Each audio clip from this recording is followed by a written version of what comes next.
All right, good afternoon. We are about to get started. If you can hear us, that's a really good sign.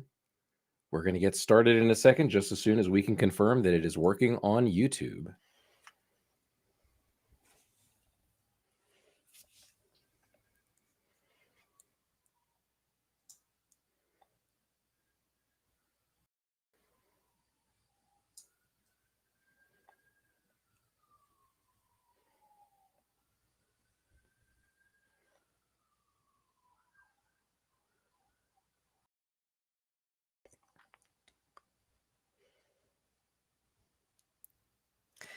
Is it working?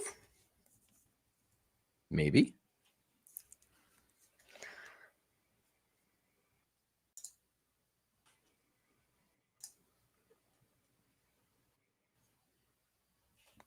It is. It is. Excellent. With that, we are going to get started for real. Good afternoon. I'm Howard. I'm the Director of Product at Vicasso, and I have with me Thais Pedroso, who is our Product Manager. And unfortunately, Thais is dealing with a little bit of an issue. What is that issue? It is an error 404 voice not found. So Thais is going to do her best today. She's having a little bit of voice difficulties. There's never a dull moment when it comes to the nature of everything involving, how should I put it, just like dealing with live events.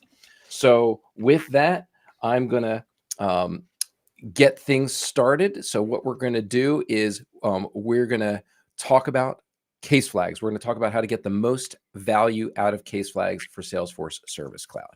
Now, it would not be any kind of Salesforce event if we did not have a forward-looking statement, and I also have my forward-looking statement note card that I can show there as well. Everything we're talking about today that we're planning to talk about is actually already available in the product. There's nothing that you have to do separately. If you're a client of case flags, everything here is waiting for you and ready to go. If there are questions, and some of those questions may address some functionality that we haven't released yet, we might answer something and talk about something that's not available yet. So with that, let us move on and let's talk through our agenda today. First thing to know, we're going to talk about the manager experience. A lot of our clients have support teams, and there's usually someone who is managing a group of people. And we're going to show you a bit of how that manager experience is improved by using a tool in case flags called the Switchboard. So we're going to show you what the Switchboard does, how to work through things and work through some scenarios that way. We are also going to talk about the end user experience improvements, where we can use the case flags utility bar component instead of just using list views. So this way, the people on your support team know exactly what to work on next. After we do those demos, we are going to do a deep dive into case flags history tracking, which is a very complicated subject. We're going to try to make it as simple as possible. We're going to talk through it calmly, peacefully, making sure that everyone just keeps the stress levels nice and low. And then we're going to use and build on that knowledge and talk about reporting, what reports are built or come with case flags, what other reports you can get, and how to do some really simple customizations to handle some very normal kinds of scenarios that you might be having with your support team. So with that, Thais, are you ready? I'm ready. All right, that's great. Let us move on. The first thing we're going to talk about is the Switchboard. So as I mentioned, Switchboard is really designed for managers or for people in that triage role. And the goal is we want to see people, what's going on in their workload. What we do in the Switchboard is we make it really easy to reassign cases. We make it really easy to sort of look at cases by individuals, but also by groups of users, so that you can see this is a group of users that maybe works one shift, or another group of users that might specialize in a product. And we also will show you a little bit about how those the flags have some weight to them. So the earlier flags, like your green sort of new flag, is not as dangerous or heavy as your level 4 flag, or that red flag that shows like, oh, there's some urgency to it. So we do some stuff with Switchboard to make sure that those flags are weighted so that you get a better sense of the workload.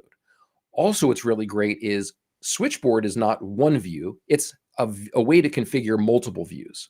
So if I'm managing a team and Thais is managing a team, we can have our own views of using Switchboard. We can customize them to our liking, include certain kinds of cases, look at certain kinds of statuses or different people. It's pretty great that way in terms of what we can do.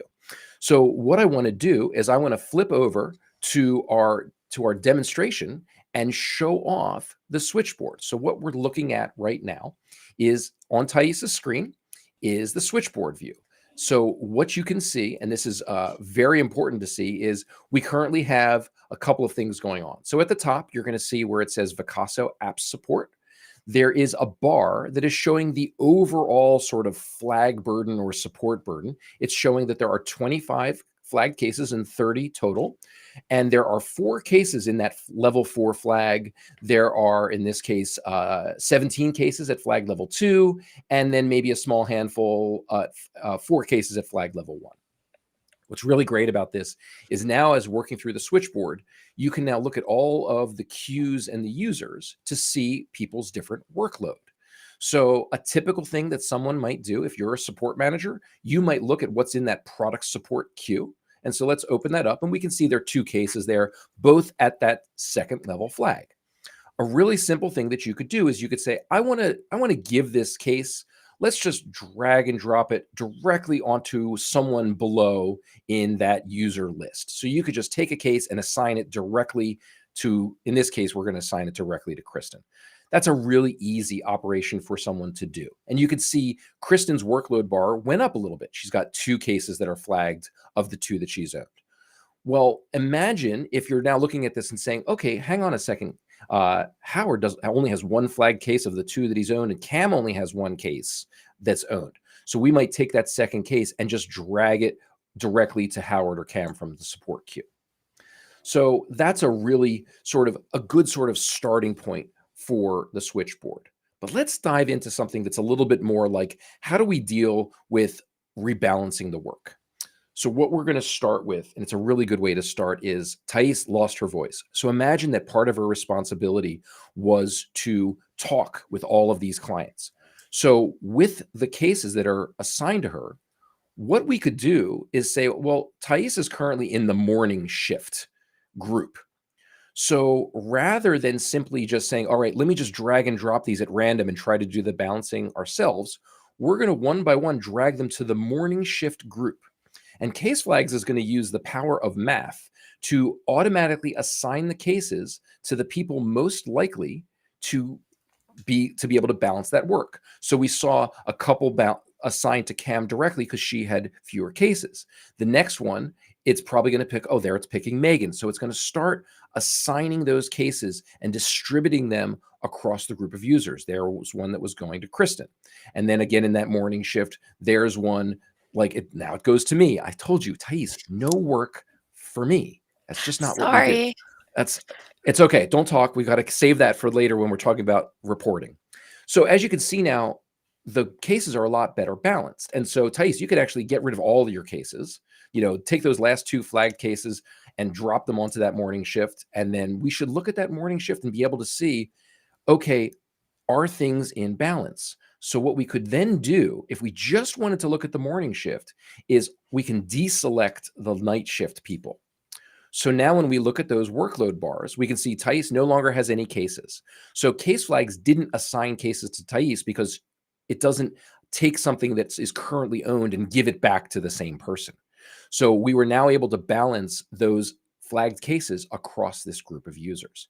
It's a really nice way to work. There's some cool features that you could do. For example, Thais, if you were to expand all of these cases, we would see like, okay, here's all the different case cards. But if you only wanted to look at a particular flag level, you could use the little flag level slider and slide that up to only show like red flagged cases. In this situation, I think there might only be 1 red flag case.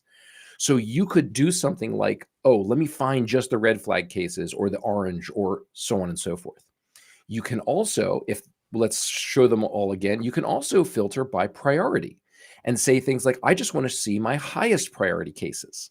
So you could then say, oh, here are my high priority cases. One of them's flagged and one is not. You can do the same thing with statuses. You can add different fields to these filters. So if you have something in particular that is like, oh, we always key off of this field, or that's how we organize our cases, you can add those fields to your switchboard view. So let's take a look quickly behind the scene in that switchboard view. So you can absolutely give it a name. You can add users and queues. You can do it by profiles and roles so that it makes it easy. Those different groups that we showed you, those are really easy. You can simply click on a button that says create new group, and then give it a name, and then add whichever users you want to it. People can be in multiple groups. So you could have shift groups, and you could have like product specific groups. People could be in those multiple groups. It's just a way of giving you sort of a collection of people who can handle something or who are responsible at a time, a place, if you have different regions that you're supporting, all kinds of different things that way that you can do. If we scroll down, what we can see is everything from like the notifications. We've got some settings for. I know I always disable notifications when rebalancing work in the switchboard. It's just a lot of email. We don't want all that. You can pick a field set for sort of the hover over case view if you've got particular fields you want to view in the switchboard. But those case filters at the bottom, we've got status and priority. Remember, you saw that on that view. You could add other fields related to that case as something like, for example, if we did is type available there? Yeah, so if you were to do something like case type, you could then decide, oh, I want to pick feature requests, problems, questions, things like that. I want to pick these particular things. And then I'd be able to sort those and organize on the switchboard those different kinds of cases. So I could kind of just see if I wanted to see new high priority cases that are feature requests, which generally wouldn't happen. I could then filter down on that switchboard just to find those cases and then balance the work, assign to the right people, so on and so forth. So that's kind of a good sort of look at the switchboard in terms of how it works, what's there. So let's just click back over to our views there just to see that. And we will jump back over to our slides just to talk about things for a sample here. So the next thing that I want to show is the utility bar component. Now, what's really great about the utility bar component, and I'm a huge fan of this, is the utility bar component is really designed for our end users, people on your support team. And the reason why I like the utility bar component so much, and like this just makes my day, is it gives you a simple way to look at what case should I work on next. Now, one of the things that often we see people who are first starting out with case flags is they've set up for themselves lots of list views for all kinds of different scenarios. Some of the scenarios like we described on the switchboard. The problem is that if you don't know which scenario is most important when, you might pick the wrong one. You might look at all of the cases that need follow-up because you have a list view for show me all my cases that, have recently been updated that need a follow-up because they're in that status. It would be a lot easier if you could just open up the utility bar view and it would show you the next case you should look at based on time, based on where it is in terms of its priority, its aging speed. So what case flags will do in the utility bar component is it puts what you should work on next based on what you own in that utility bar. It also allows for a bonus feature, which is notifications, which we might see live. So what we're going to do is we're going to switch over to our demonstration, and we're looking at that traditional list view. You can see, like, if I was going to sort this by priority, I would notice, like, okay, high cases are on the top, or now, like, you could see it's like, oh, should I just reply to the high priority cases? Well, in this situation, one of them is not flagged, one has that early green flag, and one has the red flag. So it's like, well, now I have to kind of think, what should I be working on next? I could also do it based on like the statuses. And I could say, oh, show me all my new cases and filter that way.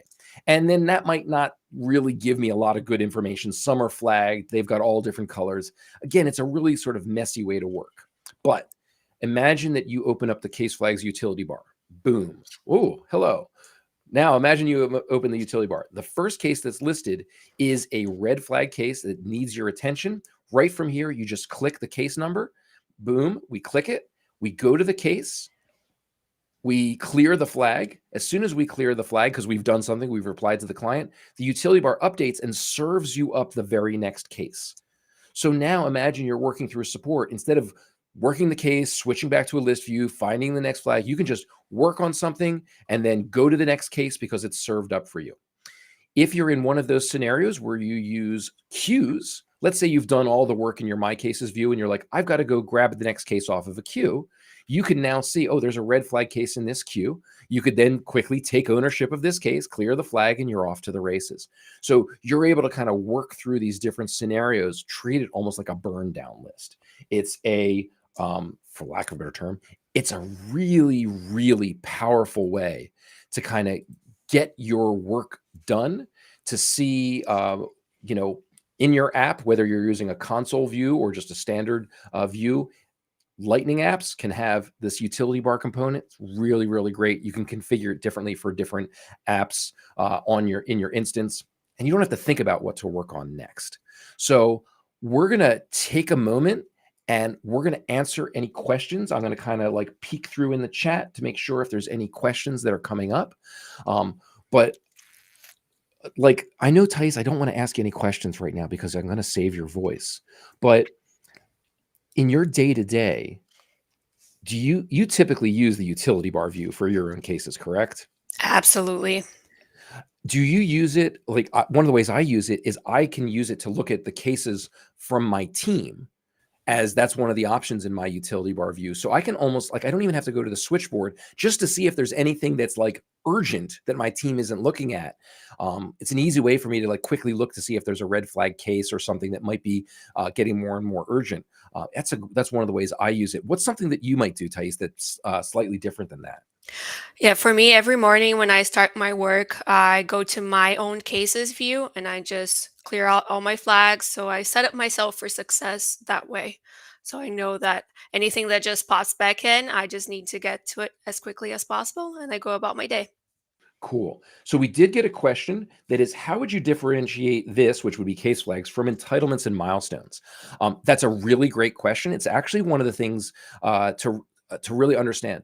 Entitlements and milestones work in a sense of, if you define your SLA or your service level agreement to be something like 8 hours to resolve the case, entitlements and milestones will basically say you have 8 hours to complete the work on this case.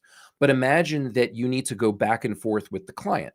Well, if I know the people on my team, they are typically very, very responsive, which means they're going to provide a response on average in under an hour, some people even faster than that. But our clients' typical time that we wait for them is like 6 hours to 2 days before they get back to us. So imagine if you've only given yourself 8 hours to resolve the case, but 6.5 of it is waiting for the client. So what milestones and entitlements don't do well is the back and forth. Yes, you can start and stop the timer on your milestones, but it's a lot of custom work that you have to do, where case flags literally brings things together. And the back and forth, whether you have 3 back and forth, 10 back and forth interactions, you're able to measure the overall responsiveness that you're providing to the client and still meet those SLAs. So you're able to kind of recognize that you have a situation where there's a lot of back and forth between your support team and your customers. If you never have back and forth, if all that happens is a case is opened, and then when everything's resolved, you tell the client it's done, then milestones and entitlements will work very well, and you won't have to do a whole lot of customization. Case flags out of the box handles all the back and forth that is very complicated to set up and handle every single scenario that you would have to do with milestones and entitlements. So it's a great question. It's one that's very common.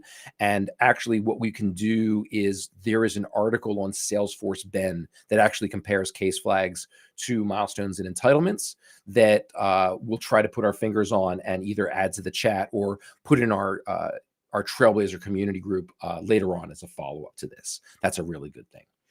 Since I don't see any other questions, Thais, are you ready for our most favorite topic? Let's do it. All right. So case flags history tracking. It is tricky. At its very core, what case flags history tracking is doing is it's keeping track, amazingly so, of key events that are happening on cases. That means if the priority changes or the status changes or the ownership of the case changes, and of course, whether the flag is set or cleared, we are creating records that show you the sort of the history of this on the case. Now, looking at these records is very, very confusing. So we're going to show you, we're going to look at one record in particular. We're going to sort of talk through it in a nice, calm way. And we're going to talk about some best practices in terms of how to use this feature before we dive into the reporting. So let's take a look at a history tracking record, because, you know, it's a thing and we want to make sure that we're doing this in the best possible way. The first thing that I want to look at is on the left-hand side, the box there that says the information about what originated this history tracking record. So we have a couple things here. We've got a field that says event, and that means the flag was cleared. So you know that the case went from a flag that was set to a flag that was cleared. The action that did it was an internal comment was added. So imagine that that's something where we sent a reply to the client, and that, or we added a comment, a case comment to the case, which is what cleared that flag. And it's showing you at the time that the flag was cleared, the flag was set. And I know it's sort of a little confusing because it says flag cleared, but flag set equals true. But what it's telling you there is the flag at that point was set. It was at the level 1 status for the flag. And you can see the little flag icon there that was saying it was a green flag at level 1. Cool. Now, on the other side of this column, you see a start time and an end time. What these do is it's showing you a change and the time between the change. So when I just described that the flag was cleared because we sent a comment, what the start and end time represent was when the flag was set, or the last action that happened to generate a record was at the start time. And then we sent the comment and that cleared the flag and that gave us the end time. So we can now calculate the time between these two events, the start and the end, which is really, really great. There are other fields about the aging that give you different insights, both in business hours and a 24-hour cycle. But it shows you things like, oh, this was the aging speed that it was in. This is the number, you can see at the bottom there, case flag history number. That's showing you, oh, there were 12 records on this case. So there was a lot of back and forth. So just from there, just looking at that, you can see that every time there is a record or a change that happens in case flags history tracking, we are keeping track of it, everything from, you know, obviously which case it relates to and the case flags business hours that were there. There's, you know, who were the owners, what was the status, all of these different things, which you can then use to build all kinds of reporting. And these records, on the surface, they're kind of like, oh, it's showing the back and forth, the sort of ping pong effect of what these records are doing. But realistically, this is how you diagnose the performance of the people on your team, of the kinds of processes that you have, whether or not your clients are responsive in one way or another. Like, there are so many things that you can diagnose when you look at all of these different records. So what we're going to do now is we're going to now do our next chapter, because looking at these history tracking records, they're boring. We need the reports. So let's talk about reports. Now, the thing about reports, and again, we package a whole bunch of reports with our installation. They're fabulous. Those package reports have all kinds of things, everything from just like the general sort of metrics that you would use even if you're not using history tracking. Really great metrics. It'll show you like how things are doing, the overall performance, just some very, very good stuff. We even have extra extensions, more pre-built reports and dashboards. What we want you to do, and this is a really great way to do it, and all of our scenarios work this way, is any of those package reports or the extra reports that are available, click on Save As, give them a new name, and then you can get creative. This way, you're not worried about breaking anything and not having access to something. It's just a really, really good way to do it. So let's talk scenarios. First scenario, here's what we're going to do.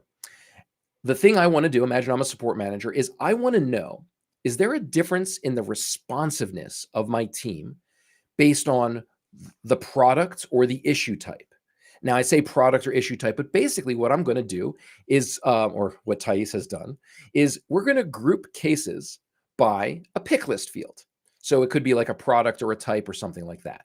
What we then are going to do is we can take our time with customer versus time with support report, and add that pick list field to it. It's very, very straightforward in terms of how that works. So I'm going to switch over, and Thais is going to flip over to that report. So let me switch the screen here. All right, so hopefully you are seeing this report now. I am seeing it. Cool. Couple things that we can see here. So as I described, all we did was we took that support, basically the time. Oh, there's a notification for one of our cases. Remember we said they're bonus notifications. P1 case we need to follow up on, little bonus demo that shows up because the utility bar is running. But we're going to take that time with customer versus time with support, and we added the type field. And just by adding that to the report, we are able to see not just the overall metrics, which are over on the right-hand side and all the way at the bottom, but a breakdown of all of those records, whether the case is flagged or not. And again, if the case is flagged, consider that's when it's with your team, as in we need to provide a response. And when it's not flagged, that's when you're waiting on your clients to respond to that. So we're able to drill in. So Thais, if you scroll all the way down to the bottom, you can see all the way bottom right, we have a number that says on average hours is 10.64. On average business hours is 4.56. And it says 339 records that made up this report. Very cool. But now what we can do is we can look for anomalies. So for example, I could look at something where it says like, okay, let's look at, how about Cameron in the very first column under the problem column. You can see that the averages are different than our overall average, where she's a little faster than, for problems, she's a little faster when it comes to the total, but she's a little bit slower when it comes to case flags. So those different metrics, there's not a lot of data for that fourth column, but you can see those averages are different on in one situation or another. And then you can compare those numbers to the overall for the column or for the person. So it really gives you sort of a way to compare how people are doing with certain processes, how certain processes are doing for everybody. It's a really nice way to do that. It kind of, for lack of a better term, it gives you very, very quick access to a lot of data. And then you can set whatever time frame that is, and you can look at that and like once a month, look back on it and see how everyone did last month and, reward people or see opportunities for coaching. Really, really good stuff that way in that scenario. So it's a pretty, for lack of a better term, what I want to do now is we're going to switch over to our second scenario.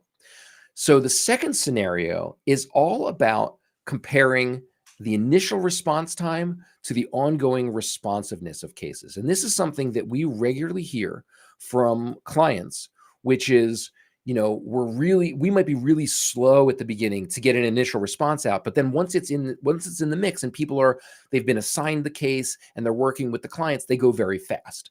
Well, what we want to do is we want to group our history tracking records into buckets. One bucket is going to be our new bucket, and the other bucket is going to be everything else that represents all of the back and forth with our clients. Now, some organizations will have multiple new statuses. So imagine you have a new status and then an assigned status. Both of those situations, no response has been sent to the client other than like an autoresponder from the case creation. But if you have like a triage person who then assigns the case, and then you're looking at what's the overall initial response versus the responsiveness ongoing, you're going to need to separate out those two statuses as like new and assigned or one bucket, and then everything else is the other bucket. So let's take a look at what this looks like on the report. So what I'm seeing on this report is if I look all the way at the overall average, I can see things like the average business hours elapsed is sort of like on average, it's 0.78. But if I look at our new bucket all the way at the bottom, and I see that 2.83, because one is, what's called adding things up, and the other is that's our average. That's showing me that in all other statuses, if I go to the column, to the sort of like the next group of the column, I've got 2.83 compared to 0.57. So what that's showing me is on average, once the case is being worked by someone, we're very responsive, but we might have a problem in which those cases aren't getting assigned quickly enough. So they're sitting in that new status for quite some time before they get assigned. Now, you can now, as you can see, every person's got a certain number of records, and you can see all of the times and averages and all that stuff. Um, Basically, we did this very simply. We took the average response time business hours report and we made that bucketing adjustment to it. Very, very simple. We didn't have to do anything fancy, but we can now see what's happening with that data and really sort of drill in, find whether it's a person problem, a process problem, or our clients aren't responding quickly enough. Some very, very cool things with that scenario. So now what I'm going to do is I am going to jump over to the third scenario. And this one's kind of a special case, because anytime I think about what a normal case looks like versus a hot potato case. And what does that mean? A normal case is something where, we can reply to it and handle it in a pretty easy manner, maybe under 5 responses back and forth. Pretty normal. Hot potato cases might be a little more like 5 to 10 responses. And an outlier where there's definitely a problem might be 10 plus responses as like a threshold. So what we did, and this is a really great way to do it, was we took the original report, number of responses per case, which is one of the packaged reports, and we just added bucket fields. It works great. So let me show you what that looks like in the demo. So now you can see we even have a little donut chart that shows you things, but we bucketed those responses to show how many cases had a first response resolution. That's one bucket. We did a 2 to 5 responses. So we got 10 cases that matched that. 5 to 10 responses, there's 3 cases, and 10 plus responses, there's only 2 cases. So I can now make a statement that says about 70% of our cases are handled in 5 or fewer responses. That's great. So I now know that, okay, 5 to 10 responses, I'm going to keep a watch on that. I might do some automation if something gets the 10 plus responses. And this is something where whenever I think about like, what's the best way to sort of look reflectively on how you're doing as a team, but also is there data that might cause me to say, I need someone to get involved? I could set up a report that said, anytime a case gets 10 or more responses on it back and forth, I want to get someone to look at it. So I could create, like some kind of automation to send a notification to someone. I could create a report that someone subscribes to. Like there's all kinds of different things that I could do to handle this. So as you can see, we took packaged reports and we made really simple changes to them. And I mean like really drop dead easy to do simple changes to these reports. And we were able to see a lot of really good data that's automatically getting created inside of case flags. So I'm going to open this up to just questions. Let people put questions in the chat. I'm looking over at my little iPad, which I can see the chat on. But, we've covered a lot of deep topics. The thing I want to encourage people to do, as I said before, look at those package reports, keeping track over here, make a copy of it, do a little save as, and then change one thing based on something that is unique to your process of working cases. So what I'm going to do, I'm going to let other questions come in as they do, because sometimes people don't jump on them fast or they're a little bit shy. Regardless of that, what I'm going to do is I'm going to go over, we're going to enter what I would refer to as a slight shameless marketing segment of our live stream here. And I want to talk pricing. And the reason I want to talk pricing is because we always get asked, what is the pricing? So if you are an existing client and you've never seen the Switchboard before, you've never seen the utility bar component, you didn't realize that we had extra reports and dashboards and metrics extensions for case flags, that is all included. You get that today. You just open them up. If you don't already have them installed, there were links that were posted in the chat so that you could download those, and we'll be putting them in our Trailblazer community as well. Cool. If you do not yet have case flags is available starting at $5,050 for new clients, which includes 25 user license and guided configuration. And one of our friendly app advisors would love to give you a personalized quote and one-to-one demo as well. So definitely reach out to us. Let us know that you're interested. We could take a look. You can also go to the App Exchange and click the Get It Now and install a free trial in your production org. I believe it's a 14-day free trial in production. If you install it in Sandbox, it is an unlimited trial in your Sandbox. You can just play with it and work through it and try some things out, try aging speeds, try notifications, play with the switchboard, go crazy. But it is definitely something that once you see sort of the simplicity of what we do and how well you can sort of integrate it into your support experience with different kinds of the different events that can trigger whether a case is flagged or not flagged, the aging speeds based on different conditions on the case, some really, really great stuff that you can do. Really answers that what do I work on next scenario. Next up, we, and I say we as in me, as in Thais and Megan and the whole team at Vicasso, we want your feedback. But if you click that magic link, that ic.force.com/product feedback, you could schedule time with Thais and I. Now, this is really something where you want to ask some really specific questions about how you're using case flags. If you're new, you haven't used case flags yet, and you're like, I have some questions, talk to one of our account executives. Let's get you through a one-to-one demo first. Then for an existing client, schedule some time with us and we'll help answer some questions. If you're having an error or something's not working properly, just open up a case. We'll get you solved quickly. But if you want to sort of do a deep dive, talk about a product idea, stuff like that, that's where we love it. Also, super duper important, please join the Service Experience Suite group on the Trailblazer community.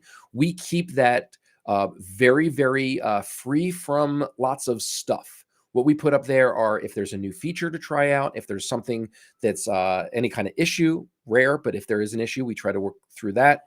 If we're going to do a push upgrade, we put that schedule there as well. We will advertise that we are putting out, the product team is going to do a live stream like we're on today. The Trailblazer group is a great way to do that. Subscribe to that. Sometimes people ask us questions directly in there. Sometimes we discuss ideas out there. It's a great group to be a member of. Very, very low noise group.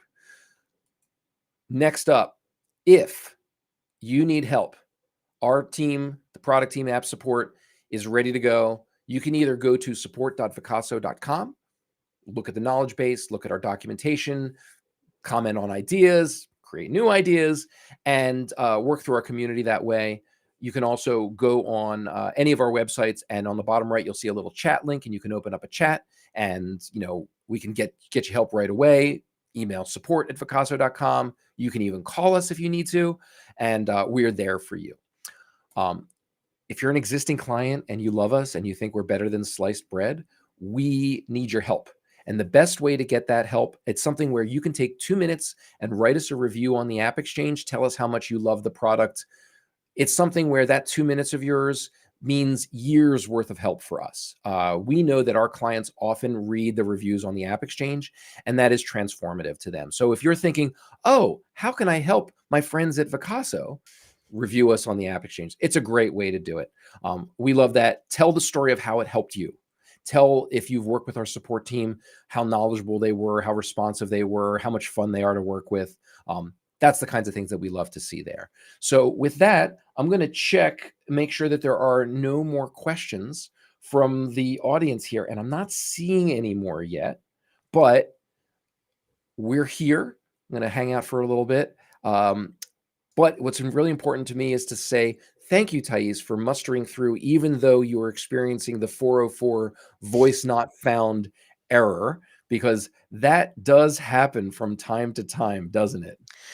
It does, and I'm sorry that happened exactly for this live stream, but I'm here. We did the demos, everything went well. Well, thank you, Thais.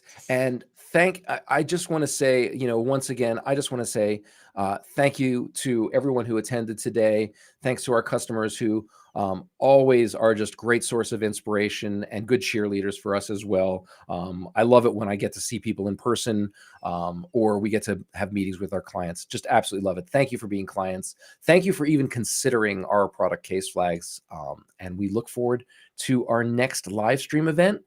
Stay tuned because I believe it will be in December. Big news for Simple Survey. That's the tease, right? That's how we do it in broadcasting land. I'm teasing. December. Yeah. Stay tuned. Simple Survey. Mind-blowing what's coming out in December. Cool. All right. With that, thanks, everyone. We'll see you on the next live stream. Take care. Bye.